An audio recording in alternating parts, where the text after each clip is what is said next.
இப்போ அண்ணன் புதுசா ஒரு அண்ணன் கட்சி ஆரம்பிச்சிருக்காருல, தமிழக வெற்றி கழகம் சொல்லி.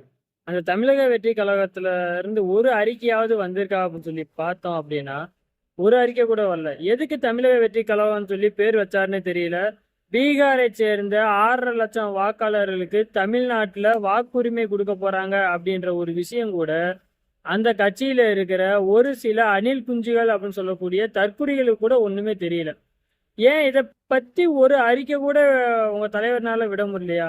ஏன் அவரு ஒரு அறிக்கை விடலாமே. முதலா இதை எதிர்த்து ஒரு அறிக்கை விட்ட தமிழன் அப்படின்னு பார்த்தோம் அப்படின்னா, எங்கள் அண்ணன் தாய்ப்புலி செந்தமிழன் சீமான் அண்ணன் மட்டும்தான் 6,5 லட்சம் வாக்காளர்களுக்கு நீங்க ஓட்டுரிமை கொடுத்தீங்க அப்படின்னா தமிழக அரசியலை அப்படியே புரட்டி போடுற மாற்றம் வரும். ஆனா மக்களை போராடுற நிலைமைக்கு தள்ளாதீங்க அப்படின்னு சொல்லி ஒரு அறிக்கை விட்ட ஒரே ஒரு தமிழன் அப்படின்னு பாத்தீங்கன்னா எங்கள் அண்ணன் செந்தமிழன் சீமான் தான். ஆனா வக்காலத்து வாங்குவாங்க நிறைய பேரு. ஏன்னா இந்த அணில் குஞ்செல்லாம் அப்படியே கதறிக்கிட்டு வருங்க உடனேவும்.